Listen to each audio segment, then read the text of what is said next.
Buenos días, bienvenidos a la segunda sesión del segundo día. Hoy vamos a continuar con el minicurso, la maxi charla de Adrián Centeno del CIMAT. Nos va a hablar de curvas modulares conmutativas y no conmutativas. Gracias, Adrián. Sí, bueno, muchas gracias, Cristian.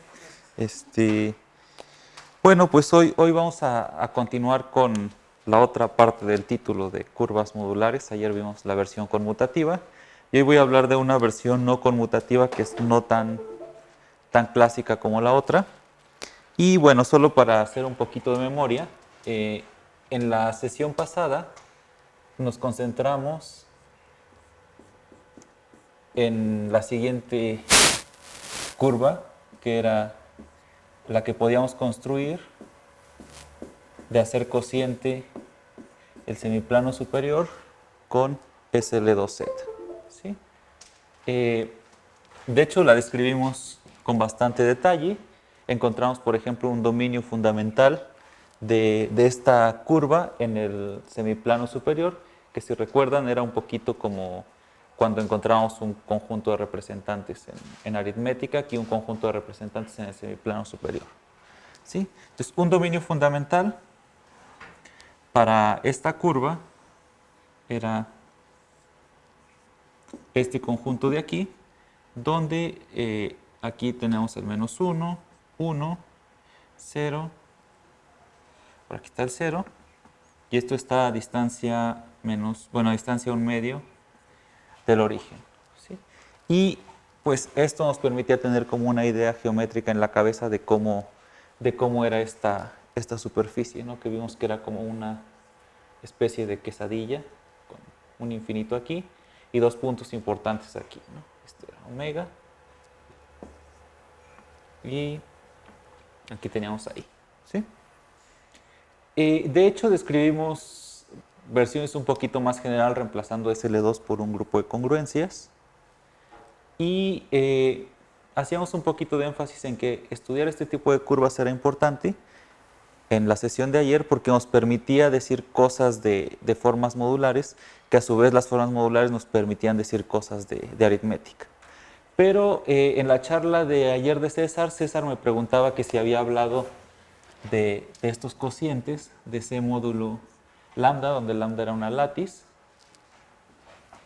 Recordemos que una látiz en C es simplemente algo de la forma omega 1z más omega 2z, donde omega 1 y omega 2 son una base, bueno,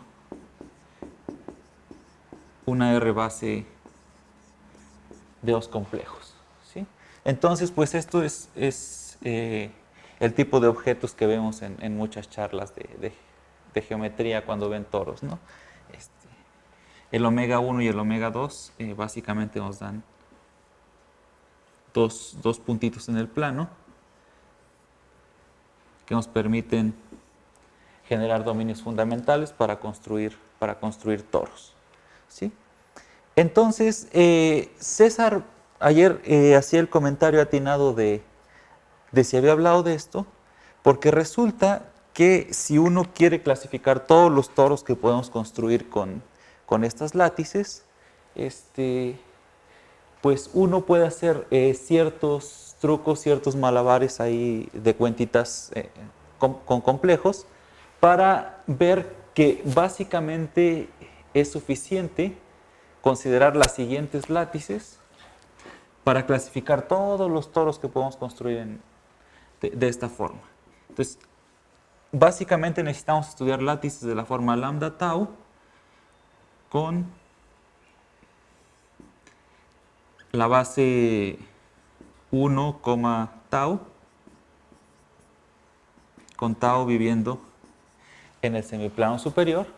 Y de hecho, se puede probar que si tomamos gamma, un elemento en SL2Z, y lo hacemos actuar en un lambda tau, entonces el toro C módulo lambda tau y el toro C módulo gamma lambda tau son del mismo toro. ¿Sí? Entonces, pues las curvas modulares de cierta manera también son importantes en el sentido de que hay una correspondencia entre clases de isomorfismo de toros complejos y puntos de la curva modular. ¿Sí? Entonces, aparte de que nos sirven para decir cosas de formas modulares, también son un espacio móduli que clasifica toros complejos. Y de hecho, si en lugar de SL2Z ponemos gamma, pues clasificamos toros, pero con estructura adicional que tiene que ver con los puntos de torsión del toro. ¿Sí? Entonces, una razón más para estudiar curvas modulares. ¿Sí? Entonces, ayer en una pregunta que hacían al final, decían, ok, ¿qué pasa si reemplazamos SL2Z por SL2 del anillo de enteros de un campo de números? Recuerden que así como Z es el anillo de enteros de Q, si nosotros tenemos una extensión finita de Q, existe su análogo del anillo de enteros que se comporta casi igual que Z. Entonces, pues tiene sentido preguntarse por SL2 o K y tratar de encontrar un espacio donde actúe, ¿no? Entonces, planteábamos dos ejemplos muy sencillos, que era cuando K es un campo totalmente real, es decir, un campo totalmente real cuadrático, es decir, pedimos d mayor que 0. En este caso, lo que hacemos, como Q raíz de d es un espacio vectorial de dimensión 2 sobre Q, pues si teníamos una copia del semiplano superior para Q, pues ponemos dos copias para este caso. Entonces, este grupo actúa en dos copias del semiplano superior y podemos hacer más o menos lo mismo que hacíamos en el caso clásico. Si, por otro lado, d es menor que 0, entonces, en lugar de trabajar en dos copias, es suficiente trabajar con un plano y un semieje. Esto es el semiplano hiperbólico de dimensión 3. ¿Sí? Entonces, resulta más o menos natural preguntarnos cómo podemos extender esto a H4, que es el siguiente. ¿Qué es H4? Pues ponemos, en lugar de un plano, ponemos un hiperplano acá abajo y ponemos un eje. ¿Sí? Ese es H4. La versión utilizando campos de números no da una respuesta del todo satisfactoria, porque en campos de números uno puede más o menos decir cosas de ellos de acuerdo a sus encajes y siempre tienes o encajes reales o encajes complejos. Para encajes reales uno va a tener copias de H, para encajes complejos va uno a tener copias de H3, pero eso no es un H4. Entonces, si queremos estudiar un H4 y encontrar un grupo que actúe en H4 para ver si podemos encontrar una 4 variedad hiperbólica, pues hay que buscar en otro lado, no en semiplanos que vengan de los complejos o en cosas de esto que tienen dimensión impar. Que por cierto esto se vuelve muy complicado porque la dimensión impar le quita todo lo complejo, ¿no? Entonces, el objetivo es ver si tenemos una especie o si podemos construir una especie de H4 donde actúe un SL2 de algo, ¿no? Algo en el sentido de que esperemos que lo que tenemos aquí sea algo discreto. Como aquí, ¿no? Aquí Z es discreto en Q, discreto en R, OK es discreto, entonces queremos encontrar algo que sustituya, bueno, que sustituya a H o H3 por H4 y queremos tener algo discreto ahí donde podamos definir un SL2 de algo y que eso actúe por transformaciones de Möbius o algo parecido a transformaciones de Möbius. ¿Sí? Entonces, aquí es donde viene la versión no conmutativa de lo que podría ser una curva modular no conmutativa. En el caso más sencillo, ¿no? Obviamente lo que estamos haciendo es como buscar un reemplazo de H, después uno puede jugar con muchas copias de H, etcétera, ¿no? Pero vamos a pensar en el caso más... Y digamos, todo este programa es por razones históricas o hay algún caso general del cual se deduzca este. No sé si hay un caso general del cual se deduzca este. Esto es más bien como desde el punto de vista de la gente que hace geometría hiperbólica y todas esas cosas. Como que ellos no están muy a gusto con esto que hacen los aritméticos de tener o copias de H o H3 y ya quedarse con eso. Sí, a los aritméticos de cierta manera no nos gusta tanto hacer el salto que voy a mencionar ahora, porque pasamos al mundo no conmutativo y ahí no hay una buena noción de geometría algebraica, hacer cuentas se vuelve súper complicado, entonces... o sea, esto de aquí sí es parte de algo mucho más general, que es si tú puedes pensar siempre el semiplano superior como SL2R cociente SO2 y pues, ¿qué te impide cambiar SL2 por cualquier grupo reductivo, bueno, cualquier grupo de matrices, y hacer cociente por grupos adecuados, ¿no? Y eso es otra forma de pensar un análogo de semiplano superior, que es más bien para la gente que hace el programa de Langlands y todas esas cosas. Pero sigue siendo la cosa más o menos conmutativa, al menos en los coeficientes de las matrices, ¿no? Entonces, esta variante de ahora la llamo no conmutativa, no porque las matrices sean no conmutativas, sino porque aparte de la no conmutatividad de las matrices, vamos a tener no conmutatividad también en los coeficientes. Es como doblemente no conmutativa. ¿Sí?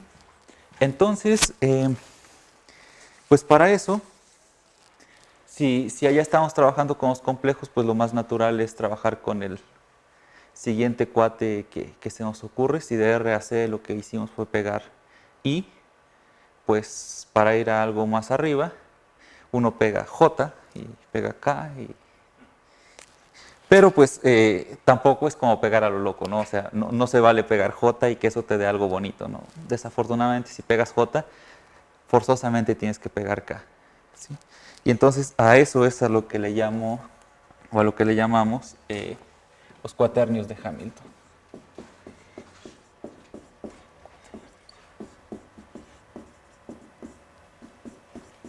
¿Sí?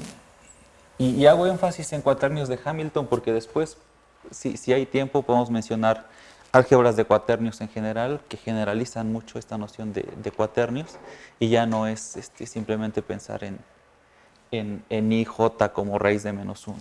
Sí. Ok, entonces, ¿qué son los cuaternios de Hamilton? Pues son básicamente lo siguiente. Aquí hay un conflicto con las H's porque los cuaternios de Hamilton también se denotan con H. Entonces, H delgada es de los cuaternios y H con doble raya son semiplanos hiperbólicos. Entonces, los cuaternios de Hamilton son simplemente cosas de la siguiente forma. Una parte real, tengo una parte compleja y pues si pego el siguiente, tengo que pegar un valor extra,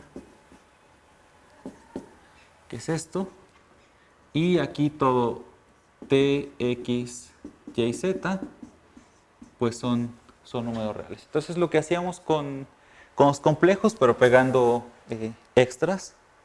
Y bueno, estos extras j y k, tengo que decir un poquito qué son. Cumplen lo siguiente: y cuadrada es igual a j cuadrada, que es igual a k cuadrada, que es igual a -1. Es como el raíz de -1, pero distinguiéndolo en varias formas. Y pues con la siguiente relación, i por j va a ser j por i. ¿Sí? Y ya con esto podemos deducir cómo operar en este cuate. Y pues resulta que H no es un campo, pero sí es un anillo con división. lo único que falla es la conmutatividad del producto. ¿Sí? Entonces, parece que es algo sencillo, está muy cercano a ser un campo, pero ese pequeño fallo hace que las cosas se vuelvan realmente complicadas, ¿no? Sobre todo para la gente que hace geometría algebraica, pues quitarla no con la conmutatividad jode todo horriblemente. Pero bueno, una vez que tengo esto, que se ve como un C, pero gordito en 4 dimensiones, pues lo natural para definir lo que sería un H4,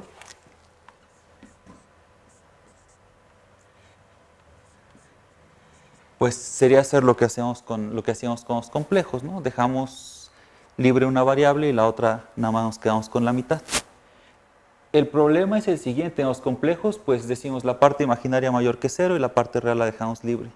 Pero en los cuaternios, ¿cuál de las 3 partes imaginarias dejamos, la cortamos y cuáles dejamos libres?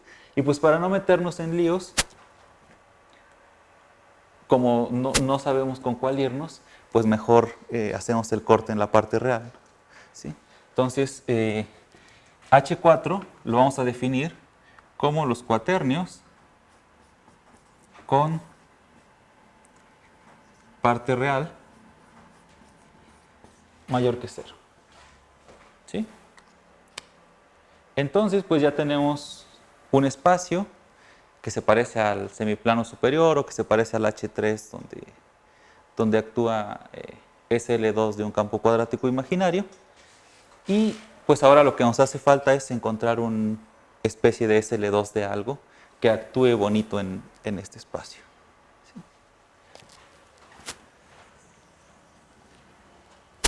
Entonces, pues lo más natural es, ok, si ella trabajaba con los enteros, pues acá restringo a los enteros mi t, mi x, mi y y mi z, y pues veo qué pasa con eso, ¿no? Entonces, déjenme definir el anillo de enteros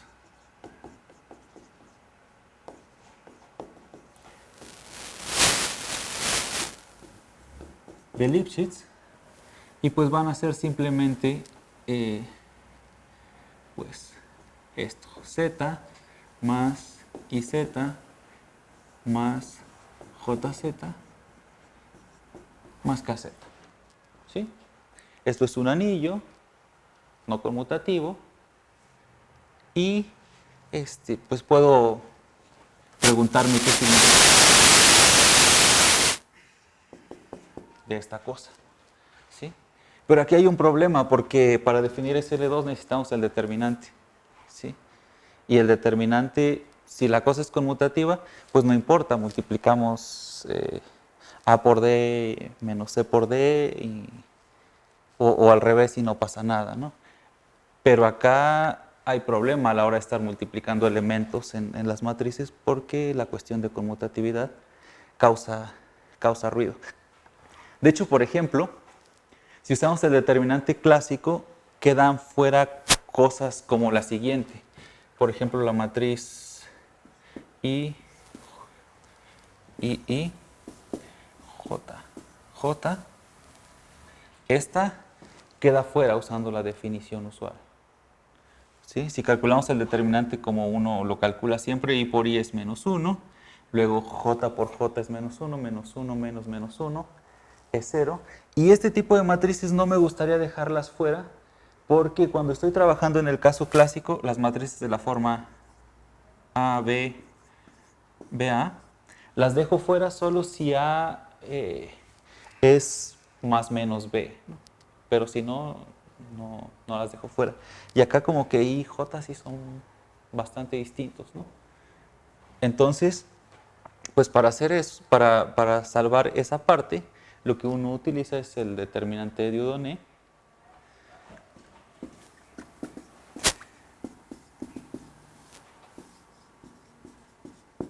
que en el caso de cuaternios sí se puede dar explícito, se puede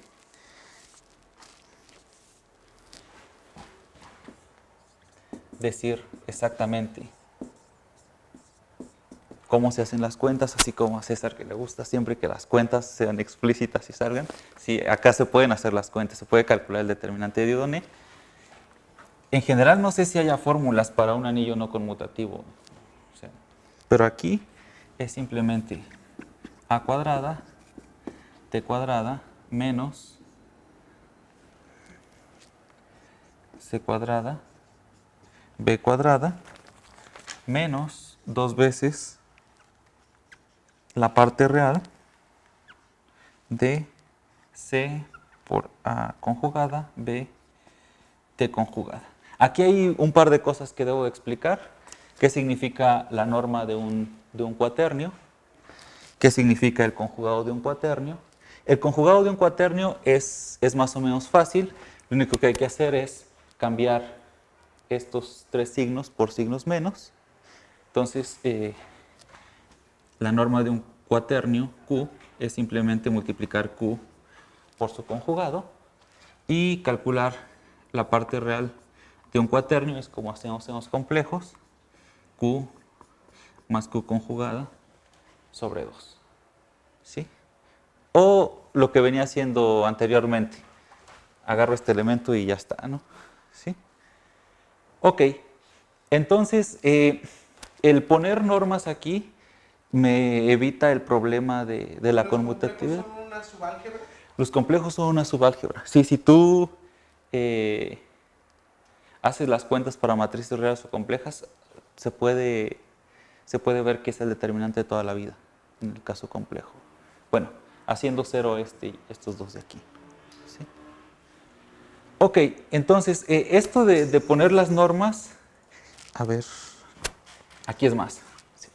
Esto de poner las normas es simplemente para quitar el ruido de la conmutatividad, pero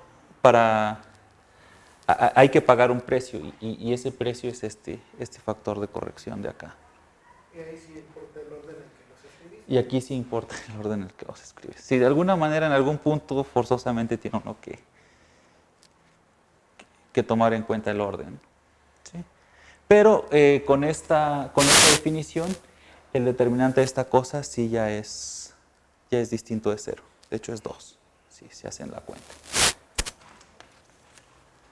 Y justo importa el orden aquí en esta partecita, para que te dé 2. Entonces, pues ya teniendo el determinante de Dieudonné, uno se puede aventurar a intentar definir un SL2 de los enteros de Lipschitz. Entonces uno podría definir SL2 de O como las matrices con coeficientes en O, voy a poner un H aquí abajo para denotar que es el de Dieudonné, gamma igual a 1. ¿Sí? Y entonces uno puede empezar a hacer actuar estas cosas en los cuaternios, como pues si tienes una matriz A, B, C, D, esta la haces actuar como A, Q más B por CQ más D a la menos 1, y aquí se importa en qué lado multipliques. ¿Sí? Como es una álgebra con división, tiene sentido hablar del inverso, entonces no hay ningún problema aquí. ¿Sí? Entonces, esta parte sí es básicamente hacer convención de que voy a multiplicar por este lado, pero todavía sigue habiendo un problema. Resulta que si yo tomo este SL2, lo hago actuar de esta forma, que es como la más natural, transformaciones de medios, en mi H4 va a haber elementos de aquí que se salen de H4. Por ejemplo, la matriz 1, menos 2, 0, 1. ¿Sí? Si esta la hacen actuar en 1, esto me queda 1, menos 2, por 0, menos 1, bueno, su inversa. Esto es menos 1. Y entonces, ¿qué está haciendo? Pues aquí tengo mi H4. El 1 lo está mandando afuera de H4, ¿no? Lo está mandando a la parte negativa. Entonces, pues se vuelve todavía aún más latoso esto, ¿no? Se está con menos, ¿no? Es 0 más 1 y la Sí. No, la S como hace Sí, edición no daba. sí, gracias. Sí. Entonces, pues está todavía más feo porque hay cosas que aunque las tome aquí, ya con el determinante de Dieudonné, todo bonito, de todos modos se van a salir de H4. Entonces, pues tenemos, por suerte, la fortuna de que hace un par de años. Espera, pero esta acción no se restringe a la acción de SL2Z en H2. No, porque estás fijando Sí, es cierto, sí, perdón, haciéndolo al estás revés. haciendo una... Sí. O sea, puedes hacer como lo que haces cuando pasas de formas modulares a funciones L, una transformada de Mellin para rotar el semiplano en un semiplano, Sí, pero no es directo ya. el paso. Sí. Ok, entonces, pues hay que arreglar esa parte, ¿no? De qué matrices son las que sí dejan fijo el H4, además de que tengan determinante de Dieudonné distinto determinante de Dieudonné igual a 1. Y bueno, como les decía, afortunadamente hace como 10 años unos italianos escribieron explícitamente cuáles son las condiciones que hay que poner en aquellas matrices para que quede fijo el semiplano. Y fue de ahí que a Alberto se le ocurrió cómo trabajar con esto, Alberto Berhovsky. Y pues después, como todo esto es anillos de enteros y demás, pues puede uno intentar averiguar qué ocurre cuando pasa uno álgebras de cuaternios en general. ¿Sí? Entonces, déjenme decirles cuáles son las condiciones especiales que hay que poner en las matrices de SL2O para que quede fijo H4. Entonces, como ven, hay que tener muchísimo cuidado desde las definiciones para no regarla y que no tengamos lo que queremos, ¿no? Entonces, pues estas condiciones son un teorema de Vicigentili y que dicen lo siguiente: si yo tengo un gamma en SL2O, donde por SL2O entiendo este de acá con el determinante de Dieudonné, entonces gamma, la acción de gamma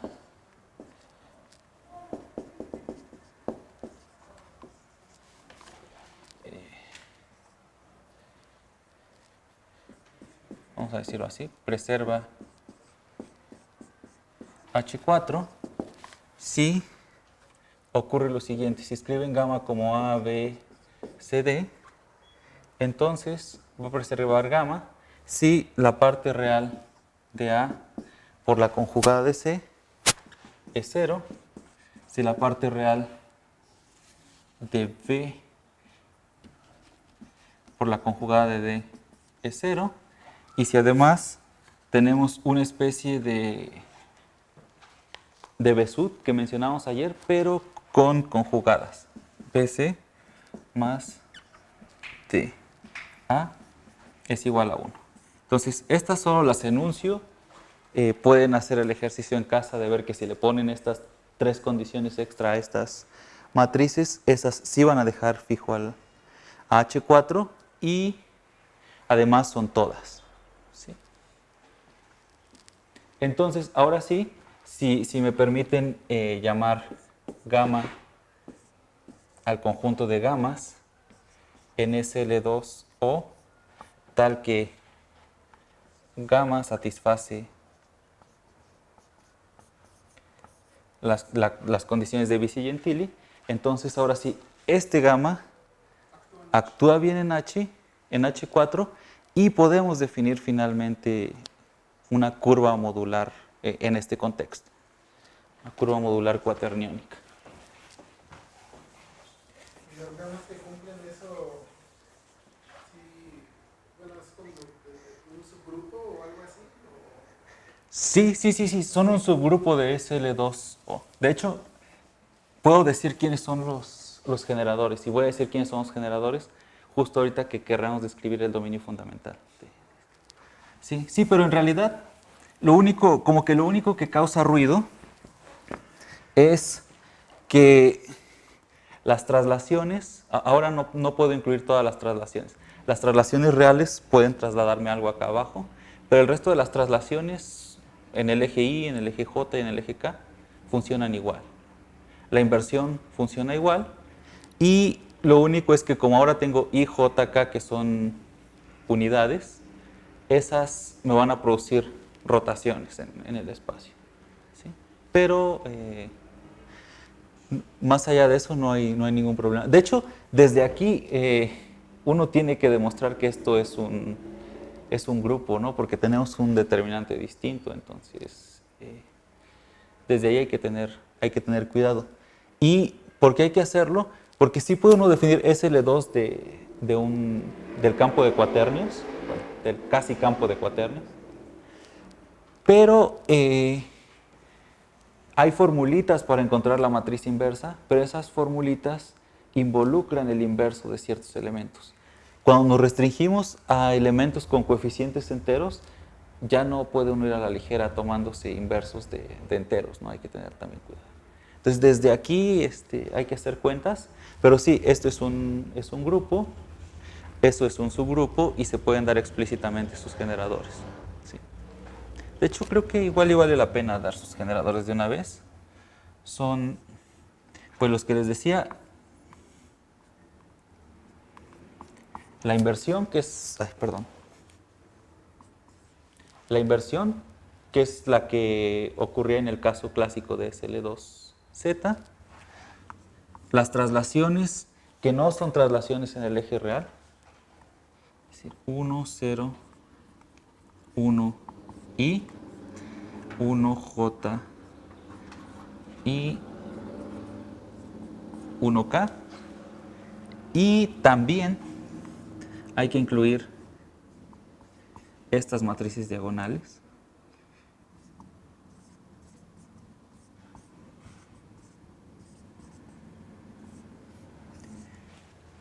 que en el caso clásico no se incluyen porque ahí las únicas unidades de Z son 1 y menos 1. Y si ustedes aplican la transformación de Möbius asociada a la 1, 1 y a la menos 1, 1, no hacen nada. Pero estas unidades nuevas sí producen ruido. Entonces hay que incluirlas. Entonces estos son los generadores. No son... no es un conjunto mínimo de generadores. De hecho, con cuidado uno puede generar estas utilizando estas 4 de acá arriba, pero lo escribo así porque uno estaba pensando ahorita en el anillo de Lipschitz, pero uno puede pensar en anillos arbitrarios y ahí sí ya estas cosas ya cambian. Sí, sí hay que incluirlas sí o sí. ¿Okay? Entonces, tengo los generadores, entonces podemos hablar del cociente H4 entre gamma, y esto es a lo que vamos a llamar la curva modular cuaterniónica.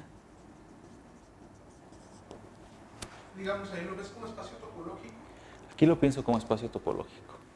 Y lo llamo curva en el sentido de que tiene dimensión 1 cuaterniónico. Pero hablar de darle como el análogo a estructura de superficie de Riemann en el contexto de cuaternios, no tengo idea de si siquiera se puede dar, porque calcular derivadas y demás es un lío, porque la cosa no es conmutativa. Entonces, cuando calculas derivadas de orden superior, ¿en qué orden pones las derivadas, ¿no?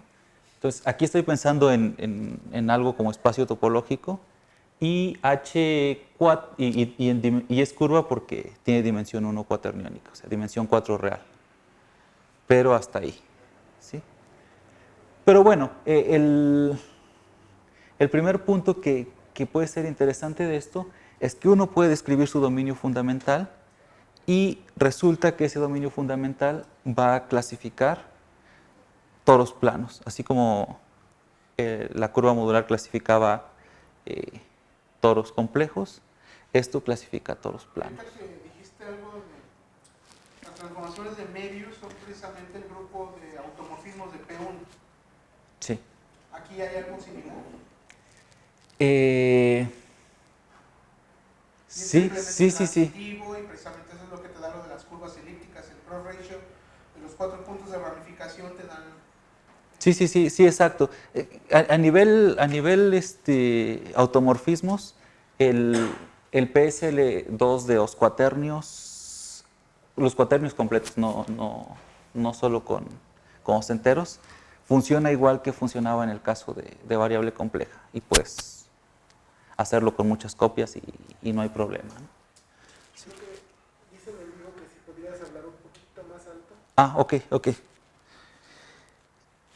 Ok, entonces, pues lo que sigue y lo que quiero hacer en estos 10, 15 minutos que me quedan es decir un poquito cómo describir el dominio fundamental de esta cosa para que se lleven una idea mental de qué objeto es este, ¿no? ¿Sí?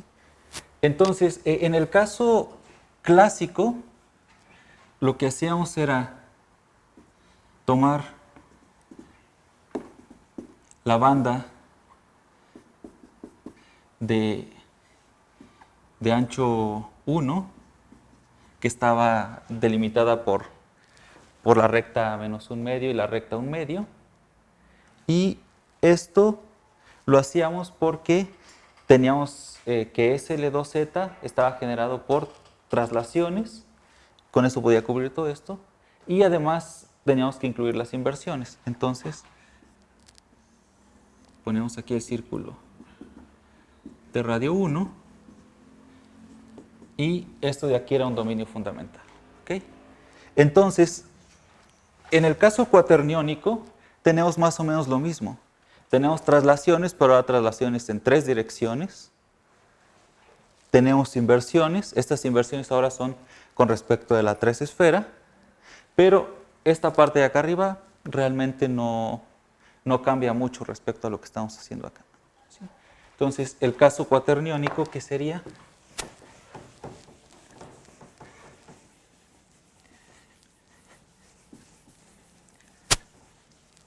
Pues sería lo siguiente. Si queremos fijar la banda, el análogo a esta banda de aquí dada por las traslaciones, pues lo primero que tenemos que hacer es ver como cuál sería el análogo, pero para estas 3 cosas, para estas 3 matrices. Entonces, en este primer caso lo que tenemos es un intervalo. ¿Sí? Si quisiéramos pasar a dimensión 3, pues tendríamos un cuadrito. Si pasamos a dimensión 4, que es la que nos interesa, en la base tenemos un cubo. ¿Sí? Entonces,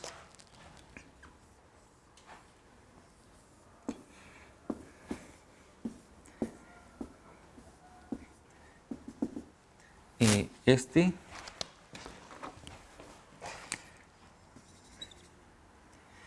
centrado en, bueno, justo del centro del cubo está la coordenada 0, 0, 0, 0. ¿Sí? Entonces, de aquí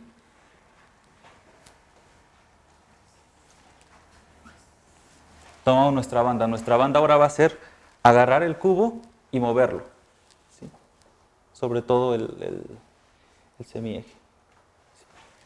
Ahora, tenemos inversiones respecto a una semiesfera. ¿Sí? Entonces, pues, podemos poner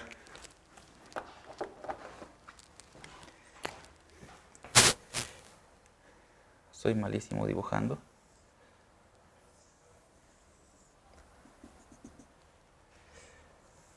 Pero si ponemos aquí una semiesfera, entonces mi dominio fundamental nuevamente va a ser esto que está acá arriba, pero ahora lo que estoy haciendo es, en lugar de cortar una banda, que fue tomar un intervalo y moverlo, en dimensión 4 lo que estoy haciendo es agarrar un cubo y moverlo. ¿Sí? Pero aquí hay una diferencia. Están estas matrices de acá, que todavía no he mencionado. ¿Sí? Estas matrices de acá lo que nos producen son rotaciones de 180 grados. ¿Qué tipo de rotaciones? Pues rotaciones del cubo. ¿Sí? Estas rotaciones, y estas rotaciones. 3 ejes. ¿Sí? Las rotaciones en los 3 ejes.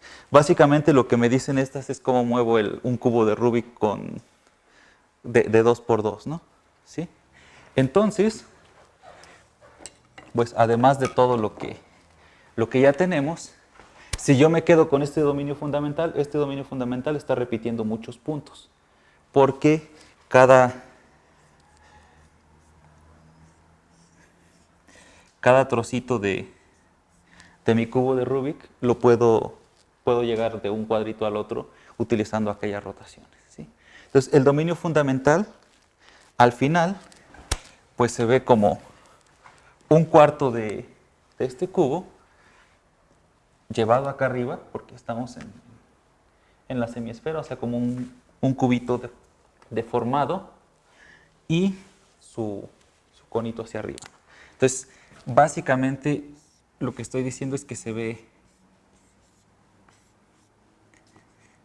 O sea, es un politopo cruz un rayo. Exacto. Bueno, se ve algo así, ¿no? Un cubo con su cúspide acá y es una 1/8 parte de este que tenemos acá, ¿sí? Entonces, pues lo que les digo, lo interesante de este nuevo dominio fundamental es que clasifica toros planos de dimensión 4, así como clasificábamos curvas elípticas, bueno, toros complejos con aquel. Y bueno, puede uno contar todo, vértices, caras, etcétera, de este bicho. Y puede uno empezar a hacerse preguntas, por ejemplo, de qué pasa si uno corta. Por ejemplo, si uno corta acá arriba cerca de la cúspide, pues tiene una recta, y cuando le enredas tienes un círculo. Una buena pregunta sería, ¿qué pasa cuando cortas acá? Cuando cortas acá, obviamente vas a ver un cubo, pero ¿cómo haces el pegado, ¿no? Entonces, se vuelve interesante, pero realmente no estamos haciendo nada muy nuevo si lo comparamos con lo que ya estaba acá.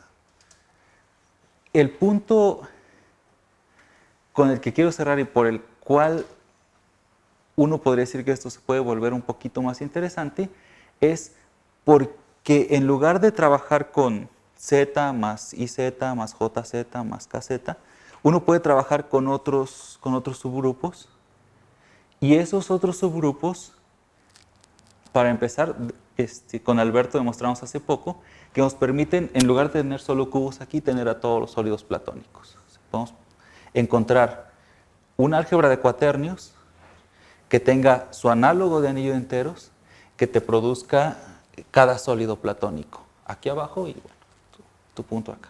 ¿A qué me refiero con álgebra de cuaternios? Y tal vez con eso termino. Cuando definimos cuaternios, yo ponía un IJK con ciertas relaciones. Pero yo puedo pensar en cosas más generales. Puedo pensar en lo siguiente.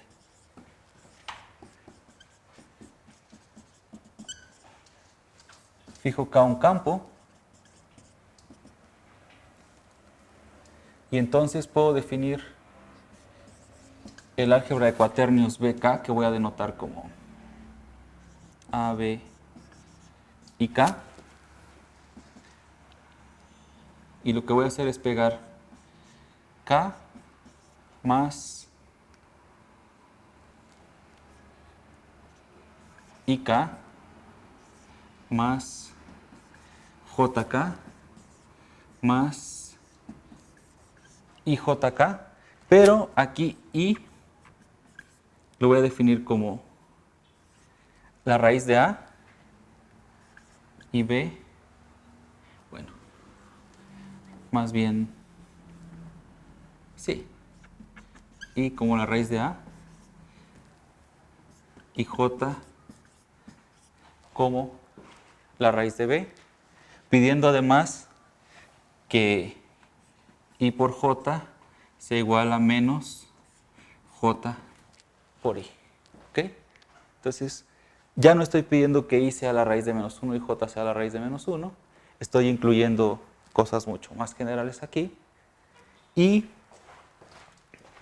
obviamente, el análogo a los enteros de Lipschitz en este contexto, pues ya no es solo tener z más iz más jz más kz. Estas raíces meten ruidos que pueden hacer que, por ejemplo, no sé si aquí piensas en Q, pero pones estas raíces, como que lo incluyes en un campo cuadrático, por ejemplo. ¿Sí? Y entonces la cosa se vuelve muy interesante.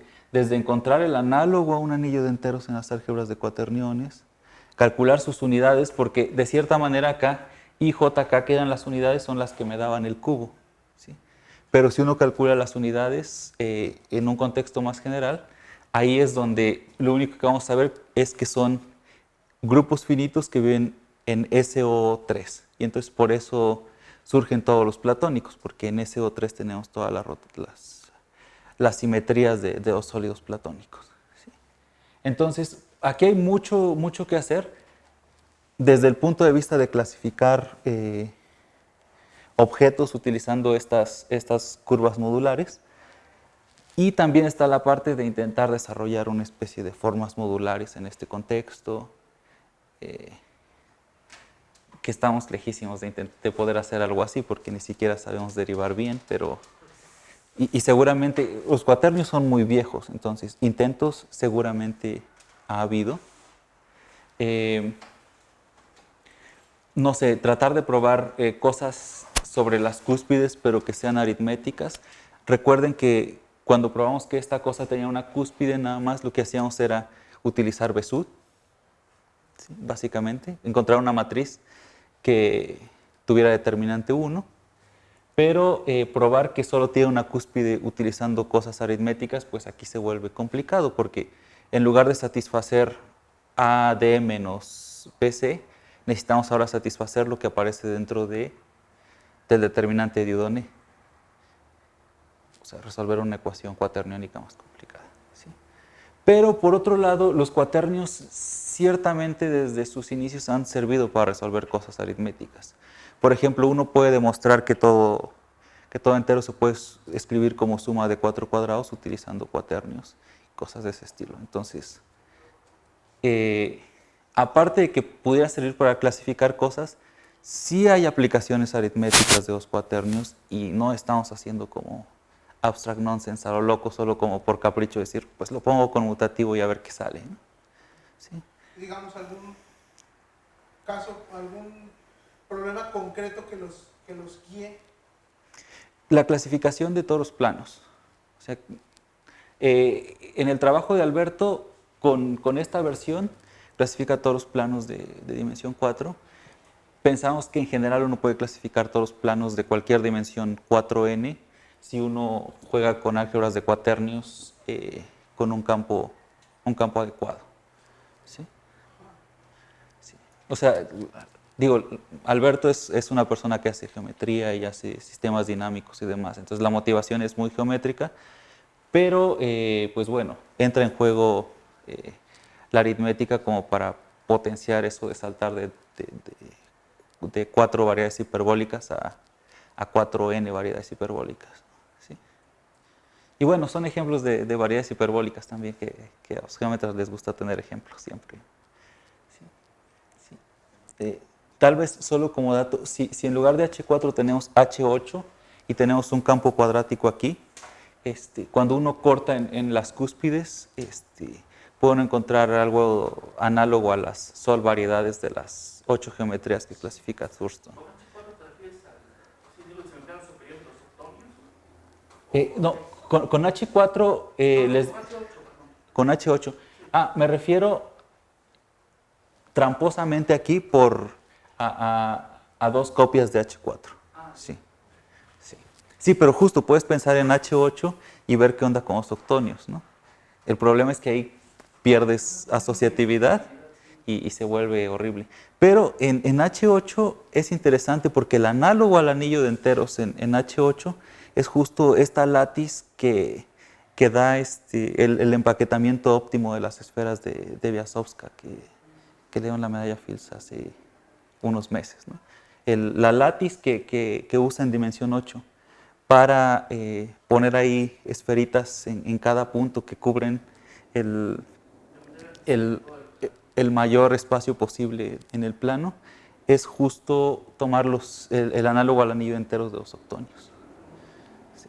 Entonces también estos anillos de enteros que aparecen aquí, pues tiene sentido preguntarse si uno pone esferas ahí, qué tan óptimo cubren espacios, yendo en la línea de Biasowska también. Bueno, creo que con eso termino porque ya se me acabó el tiempo. Bueno, le agradecemos a Adrián, por favor.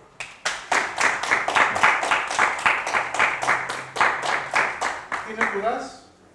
Yo tengo una, Sí. como que ya no es algo del tema, pero tú lo mencionaste, lo de que con cuaternios puedes probar el teorema es de Lagrange, ¿no? El de cuatro Sí. cuadrados. ¿Eso se parece a lo de los primos congruentes con un nódulo 4 que es enteros gaussianos? Exacto, es como básicamente hacer... Usas enteros de Lipschitz, ¿no? Exacto. Es hacer el análogo de los gaussianos ahora en 4. Sí. Bueno, yo tengo una pregunta. ¿Se ha hecho algo con respecto a formas modulares sobre H4? Y si en caso de que haya sido así, no sé si sepa algo, por ejemplo, sobre el espacio de formas modulares o de formas cuspidales. Que yo sepa, no sabemos nada. O sea, hay un análogo de formas modulares cuaterniónicas, pero no es con este espacio de cuaternios que es el que se parece más a H4. Es más bien las álgebras de cuaternios que parecen matrices de 2 por 2 con coeficientes en serie. Para esas sí hay formas modulares y demás, súper estudiadas. De hecho, hay hasta una correspondencia entre esas formas modulares cuaterniónicas y las formas modulares clásicas. Y, no sé, en cosas como en Langlands, muchas veces bajan a esas formas modulares cuaterniónicas que son más fáciles y suben. Pero esas son para álgebras cuaterniónicas indefinidas, pero las definidas, que son las que más se parecen a los cuaternios de Hamilton de toda la vida, no, que yo sepa, no hay mucho. Sí. John Boyd publicó un libro el año pasado, compendio de más de 1000 páginas, como que se puso a recopilar lo que hay y lo que no hay sobre álgebras de cuaternios. Y no hay, no hay mucho de formas modulares para el caso que se parece más a los cuaternios de toda la vida. Sí. ¿Alguna otra pregunta? Bueno, le agradecemos a Adrián. Gracias. Y nos vemos en 15 minutos.